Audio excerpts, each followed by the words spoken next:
Good morning. Welcome to Boston's Freedom Trail.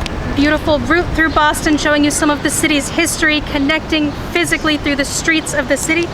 So the Freedom Trail itself is a physical red line in the ground you can see weaving around these buildings. But for the purposes of this tour with me today, we're going to ignore the proper route like any true Bostonian would. We're going to go a different way instead. Right?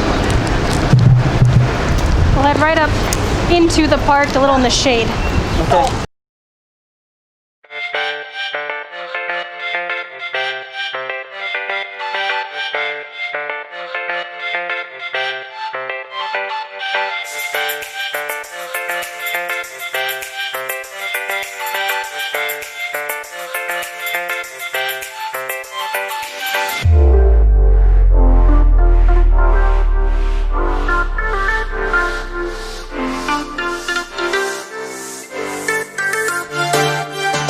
I'm Mercy Scully.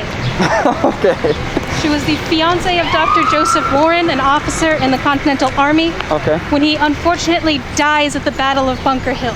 Oh. So as his fiance, not his wife, Yep. he was not entitled to any of his property, his money, his family estate. She was, however, the person left to care for his 5 children after his death. Oh, I see. Inherits all of the children, but none of the money to help care for them.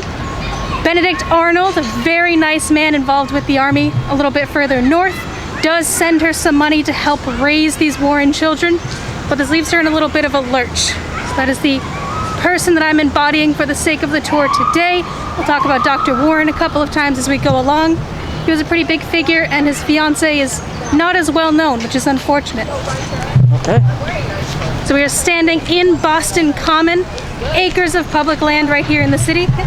Beautiful public land. This was a gift of a man named William Blackstone. He's part of a failed colony in Weymouth, Mass. He comes up to this peninsula, sets up his estate with a couple hundred of his best friends with him, an extensive library. He was a little bit of a recluse, a little bit of a bookworm, didn't really want to have any neighbors around, so he does have a wonderful time out here in Boston before it's properly founded. However, when the Puritans over in Charlestown realize that their water's not very good, they do start moving this way, and Mr. Blackstone does leave. He doesn't like living next to these Puritans, so he heads out of Boston.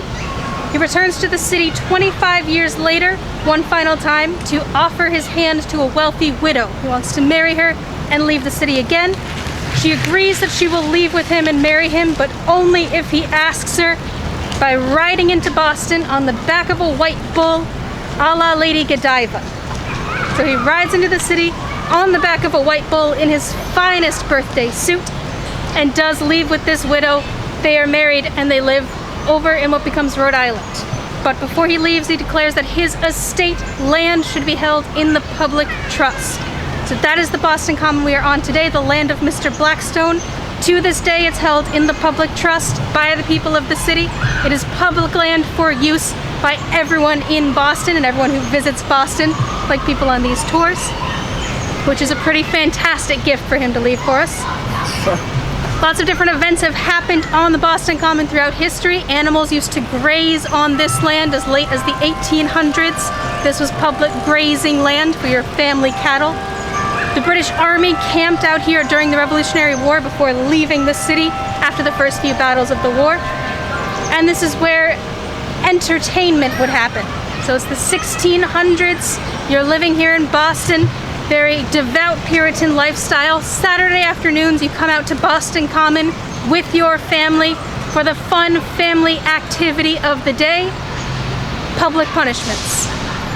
People who broke the law in some way, shape, or form are punished publicly out here on Boston Common. The stocks, the pillory, public humiliations, whippings even, and hangings.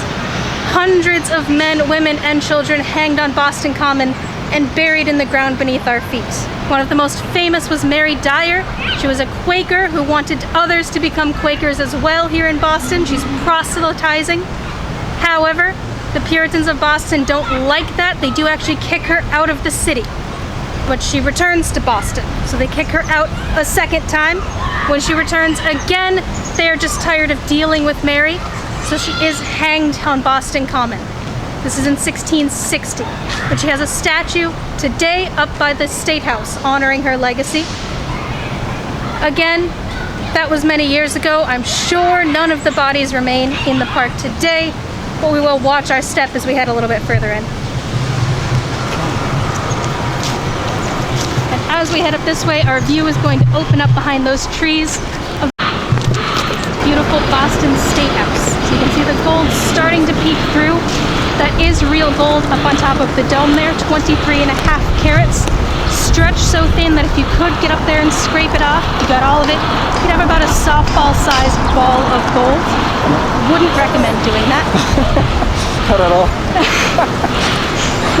The Boston State House is our current seat of government for the state of Massachusetts. That is technically the new State House, built in 1798. So this is one of few cities in the US where the new thing is from 1798, but there you are. Like most government buildings, it did have a couple problems with it shortly after construction wrapped up. That dome that is so beautiful today was originally wooden shingles, and those leaked. So it was raining on what was then the House of Representatives while they're trying to make laws. They didn't really like that.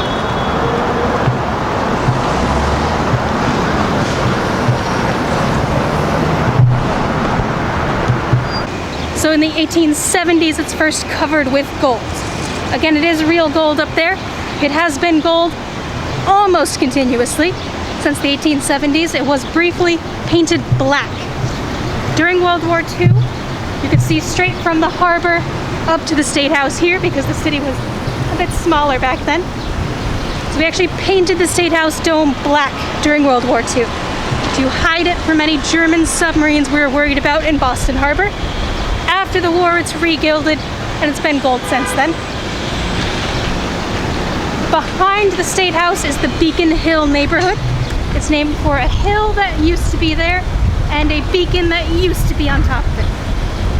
The hill was about 60 feet high, pretty much a fixture in early Boston. The beacon up on top of it would have been taller than the State House is today. Very tall pole with a bucket of pine pitch attached to it. If the city was ever under attack in our very early history, that pitch would have been lit on fire, and that would have been a literal beacon to the surrounding area, not just the city, but the towns around it, that we were under attack, there was danger happening. That beacon did come down, it was never used.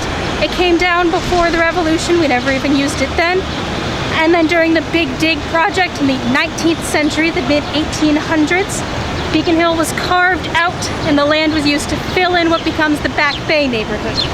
So that is why the streets of Back Bay are much nicer. They're laid out in a grid, more like Manhattan or Paris, than our old city here in Boston, which is famous for its narrow, winding streets. Those came with the territory. Beacon Hill we built later on so we could plan it out a little bit better. But that is land carved out of hills in Boston, including Beacon Hill. So the neighborhood back there keeps the name, but the hill itself and the beacon are long gone.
named for a granary that used to sit where today it's the Park Street Church.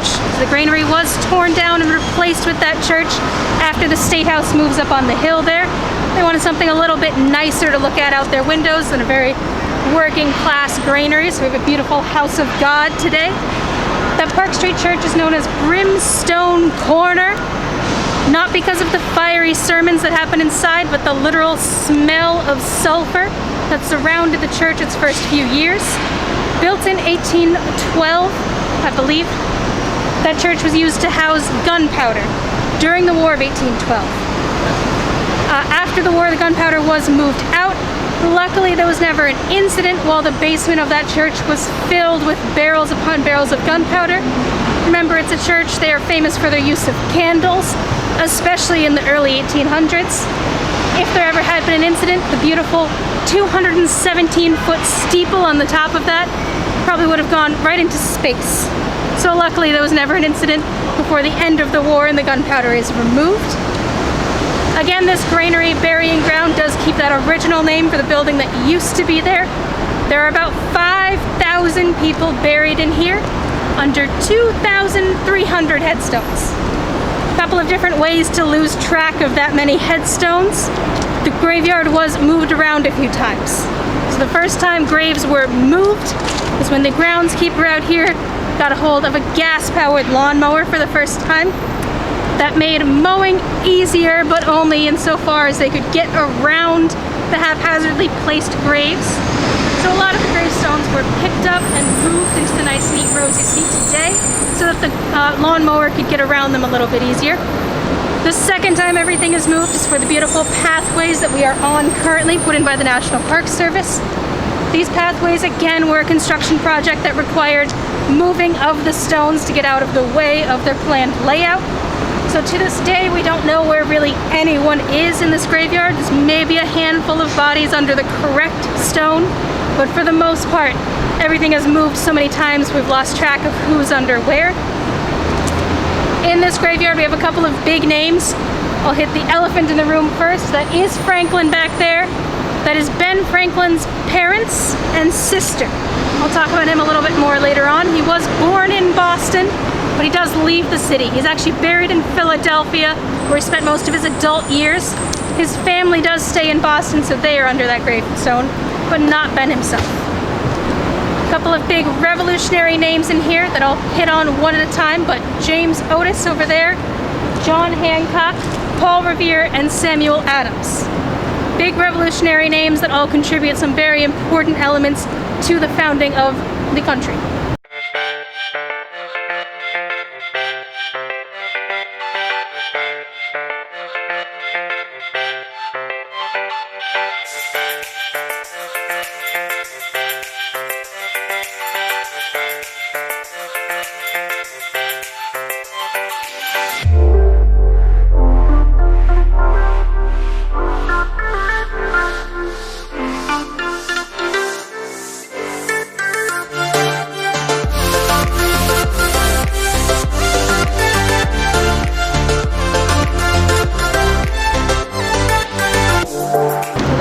Was James Otis. I just don't want to stop in front of it. Yeah, you can focus in on it, but I like to talk about it over here so we're a little more out of the way. Okay.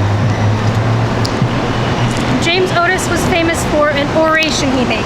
So when we were a colony of England, the English government does pass a law called the Writs of Assistance that allows British customs officers to enter colonists' homes looking for smuggled goods. They're trying to crack down on smuggling in the shipping in and out of Boston. That allows British soldiers to enter at any time of day, any day of the week, whenever, wherever, talk to anyone, look at anything. If you're familiar with constitutional law, our Fourth Amendment protects you against search and seizure. Today, a direct response to that law. We so detested it, we wrote it into our US Constitution after the war. James Otis, after the passing of that law, was a Harvard-educated lawyer who argued against its constitutionality. Remember, that's the British Constitution, not the US one yet.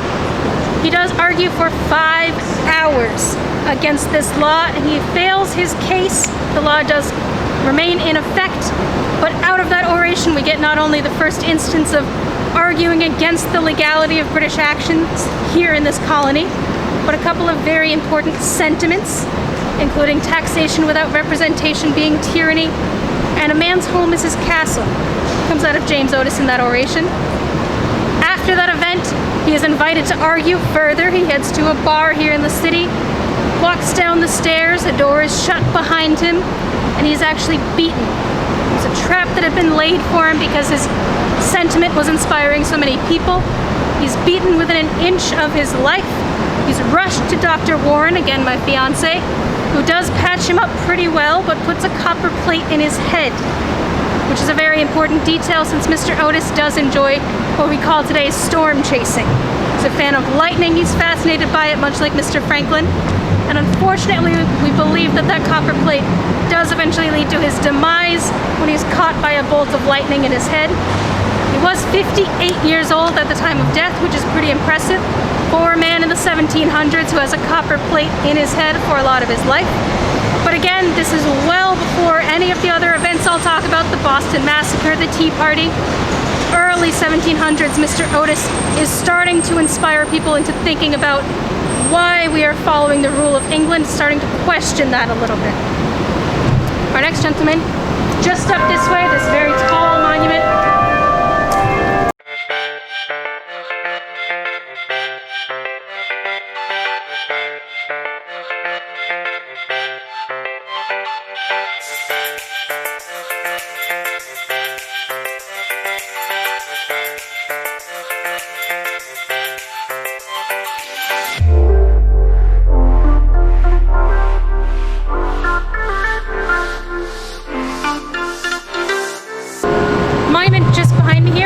John Hancock was a very wealthy member of the Sons of Liberty.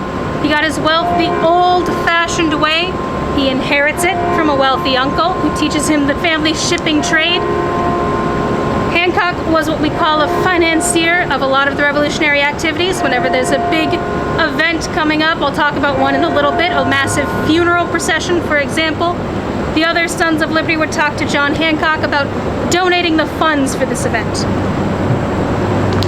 He is also, of course, very famous for his signature on the Declaration of Independence, the first and largest signature. However, at the end of his life, he actually neglects to sign his own will, which was a big problem for his wife, Dolly. Since he does not properly sign his will, it's not authorized, the money he planned to leave her from his estate is not rightfully hers. She loses out, much like Mercy Scalia did, on that family fortune. She's left with nothing from the Hancock estate, again, because he neglects to sign his own will. Don't worry too much about Dolly, though. She marries another wealthy man and lives pretty comfortably for the rest of her life.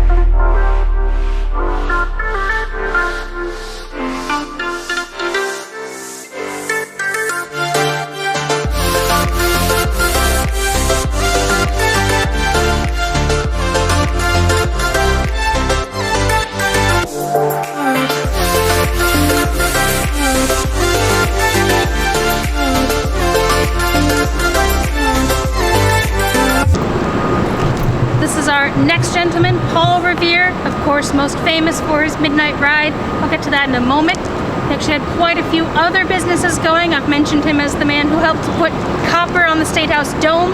He covers our beginnings of a US Navy, covers the hulls of those ships in copper, as was the technique at the time. He was a goldsmith, a silversmith, he did dentistry. He had a hardware store for a bit. He poured brass bells. King's Chapel, we'll see in a moment, has a brass bell poured by Paul Revere just at the end of his life. And in between all of that, he finds time to be in the Committee of Correspondence and to have 16 children with 2 different wives. His first wife, Sarah, has 8. His second wife, Rachel, has 8 as well. Very busy gentleman. Of course, he is most famous for his midnight ride. Listen, my children, and you shall hear of the midnight ride of Paul Revere, etc., etc. You can read the poem on your own. I'd like to talk about 3 things that poem gets wrong about the event. The first is that Paul Revere did not ride alone. This was a committee of correspondence. He rode out with the help of many others, and then others were met along the way. As he hits each town, others join into the midnight ride and continue to spread the message further along. It was not just the work of one man.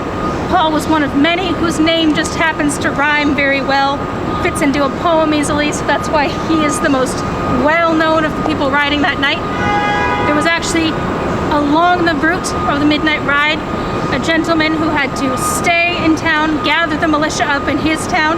So his daughter, Sybil Luddington, takes up the call from there on out. 16 years old, she hops on a horse and continues the midnight ride as well.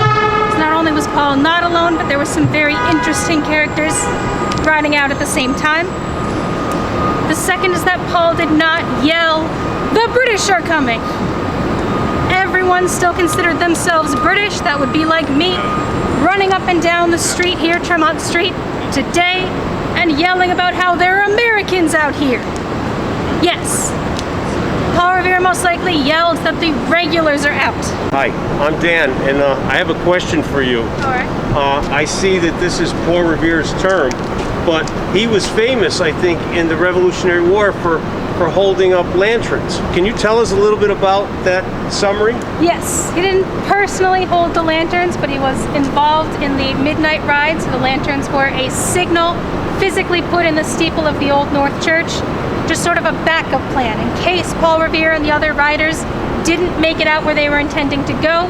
There was a lantern code set up ahead of time, one if by land, two if by sea. So people on the opposite shores were watching the Old North Church and knew that one lantern meant the army was moving by land, two meant they were moving by sea as they head over off the Boston Peninsula to the mainland. Thank you so much. You're That's welcome. very good. Thank you. All right, thank you guys. Have a good day. All right, final misconception about Paul Revere's midnight ride. He does not actually complete the ride. He is actually captured by a British patrol along the way. He does make it to Lexington. He warns John Hancock and Samuel Adams, of course, very big names in the Sons of Liberty. Capturing them would have been an excellent boon to the British Army, but because of Paul Revere and the other riders, they are warned they can leave the town and they're well out of the way of the oncoming battle. However, Paul Revere makes about halfway to Concord, and he's captured by this British patrol who knows that something is going on with him riding in the middle of the night like this. So they take him off of his horse, they demand to know who he is and where he's going. He does tell them honestly that he's Paul Revere and he's warning the countryside, which was kind of him to be so honest. They take his horse away and send him to walk back to Lexington. So he does catch the battles in the morning, but he technically does not complete his full midnight ride. So next time you're at a cocktail party and everyone's talking about Paul Revere, as people certainly do, you can dispel these misconceptions that our famous Longfellow poem have created about Paul Revere and that famous midnight ride.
This is our last gentleman, Samuel Adams, right here.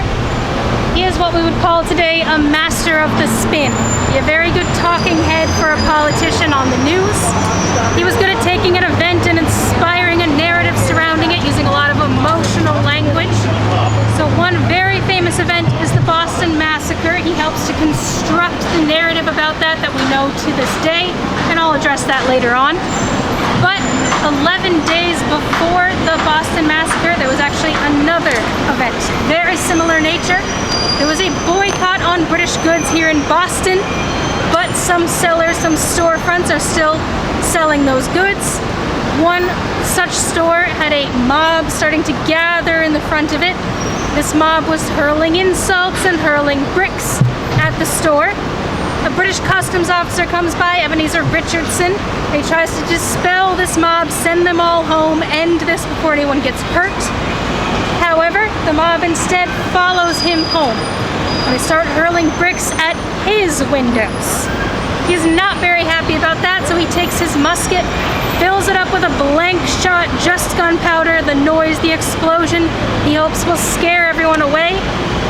However, it does not work. Everyone's still there. If anything, they are now angrier. So he loads up his musket again, points it out the window. This time it has swan shot in it.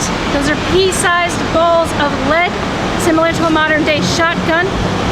That swan shot he shoots out the window, hoping to hit a blank wall and again scare everyone away. However, most of it strikes the chest of a boy who was watching from the street, Christopher Snyder.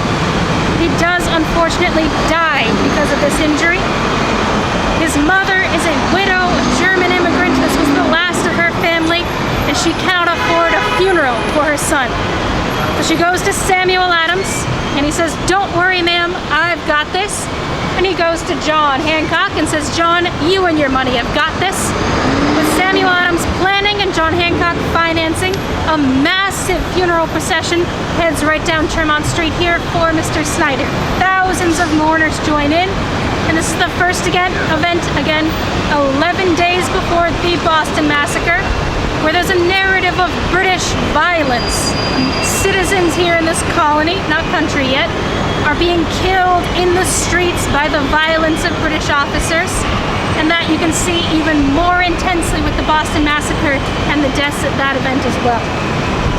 Other thing I'll point out just here, the Beantown Pub right across the street is a staple here in the city. Excellent pub fare, excellent drinks.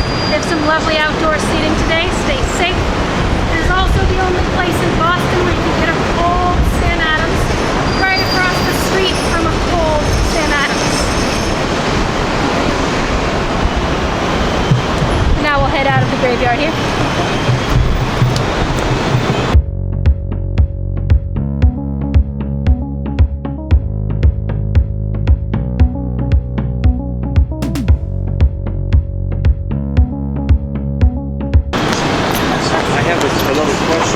You do? Yeah. The question was about this is an authentic graveyard. But are these tombstones truly authentic? And have they been updated at all for reasons of popularity? I don't know if any have been fully restored or replaced. I was saying as I walked in on the tour, there are original gravestones here, but only about half of them. They've moved around a few times. They're in lovely rows today. You can see as you're standing on the side here, that's fake. They were moved into those rows so that they could mow along the lawn here more easily. The bodies underneath were not moved into the nice rows. And then again, when the pathways were put in, because this came much later, it was the 20th century by the time these paths were put in, the graves were again moved out of the way for that one. There are about 2,300 headstones in here, probably all from the correct time periods, but there should be closer to 5,000. So they've lost a lot along the way, and these are just the more sturdy ones, hardy ones that are left behind, and even they are in pretty rough shape today. Thank you. Thank you very much. Hey guys.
Under construction, but we're just next to King's Chapel, which is an Anglican church here in Boston.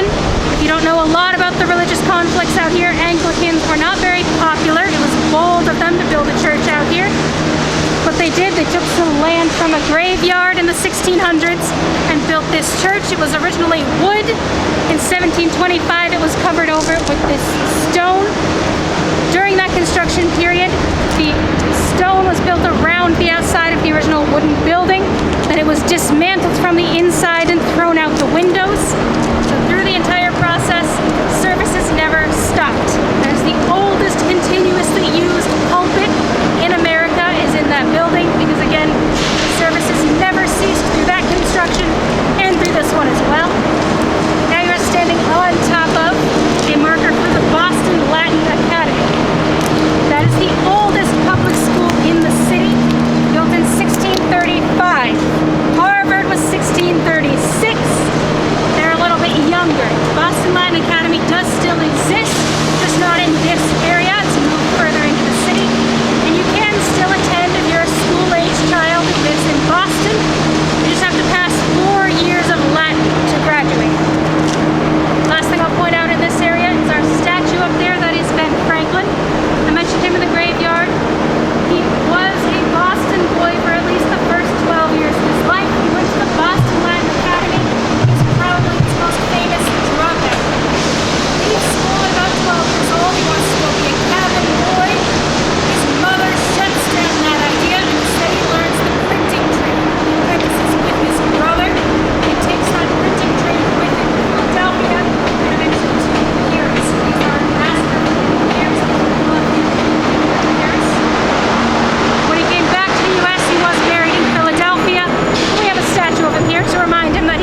built in 1714. It was the seat of British power in the colony of Massachusetts.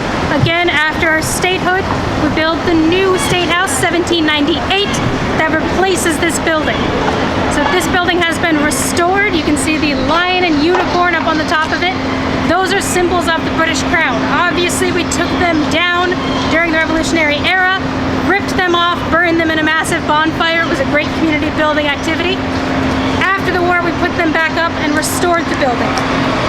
In the 1800s, this building was actually in terrible disrepair. We'd let it slide. We had not been maintaining it after the war. Weren't considering it an important historic monument yet. And the city of Chicago wanted to buy the entire building, take it apart one brick at a time, ship it over there, and put it back together so that Chicago could have its own Revolutionary era historic building, because they really didn't have anything that old. But of course, like any good sibling, as soon as our sister city wanted this building, that's when we stepped up and began to restore it and to preserve it. To this day, the Bostonian Society maintains this building. There's a fantastic museum inside of it, just because another city wanted it. That was the tipping point that made us finally care for this important historic monument. And then our circle of cobblestones here honoring the victims of the Boston Massacre. This is the site of it. It happened right next to the old State House here. On that evening in 1773, there's a line of British soldiers standing here at the old State House. They're on duty. They're staring down a mob. Hundreds of citizens have poured out of their homes. They are angry. They are dissatisfied. Again, there's been a massive funeral for a victim of British violence a few days before. They're hurling insults, they're hurling ice, they're hurling rocks at these armed soldiers. One of the soldiers is struck. He falls to the ground and stands back up. In that process, his musket goes off. It fires into the crowd. The shot does strike someone. The rest of the soldiers on duty take that as an order to fire, an order that has not been given, and they fire a volley into the crowd. 5 people are struck, all of them die. The first, of course, on the scene, the first death of the revolution, a free black man named Crispus Attucks. This monument with its 5-pointed star honors those victims of the Boston Massacre, again an event that Samuel Adams took and used as political fodder in the beginnings of the revolution. After that event, the soldiers were all put on trial for murder. They were actually represented in this trial by John Adams himself, despite his cousin's efforts to paint these British soldiers as absolute bringers of violence, absolutely at fault for this event. John Adams wanted to assure that the trial would be fair, so he volunteers to represent the soldiers himself and does a pretty good job. All of them were tried for murder. By the time the trial is over, only 2 have been convicted of manslaughter, much lesser charge. But our last stop will be across the street here and down the hill a little bit. We're going to stop across the street from Faneuil Hall.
across the street here is Faneuil Hall. That was a gift of another very wealthy man. Again, gets his money from a wealthy uncle, Peter Faneuil. That's why the name is so difficult. He was a French man, so the translating to English has made Faneuil Hall a little bit tricky, but now you know Faneuil. Peter got his wealth from his uncle because he followed the one stipulation his uncle left in his will. He left his entire fortune to whichever of his two nephews remained unmarried. Peter's older brother Benjamin meets a nice lady, they fall in love, he loses out on the family fortune. All of it goes to Peter, and he's much happier with this setup. He uses that money to funnel some public works projects here in the city, some philanthropy, including Faneuil Hall. Originally there were market spaces downstairs, public meeting upstairs. Before the Boston Tea Party, that meeting actually started in Faneuil Hall and moved up the hill when it got too big to fit in the meeting space there. On top of Faneuil Hall is a very unique weather vane. So if you look closely, there's actually a grasshopper in that weather vane. That was how we discovered spies during the War of 1812 here in Boston. If someone was suspected of being a British spy, they would be asked what is on the weather vane at Faneuil Hall. If they answered anything except a grasshopper or a cricket, they would know that they were a spy and they would be arrested accordingly. So on your trip through Boston today, make sure you remember that just in case. The last thing I'd like to point out on our tour is this building we are next to right now. This massive concrete building is our current City Hall. This was built in 1969. It's a very divisive piece of architecture here in the city. Everyone either loves it or hates it. I will not say where I fall. But that is where the seat of government here in Boston sits to this day. And the land it's on is today known as the Government Center for that obvious reason. But originally this area was called Scully Square. And the square, the area around it, and the T stop kept that Scully name until very recently when City Hall was moved over here. Now it's Government Center. That concludes, that is the end of the tour that I have prepared today. I hope you all have a fantastic day out here in Boston, and thank you for joining me.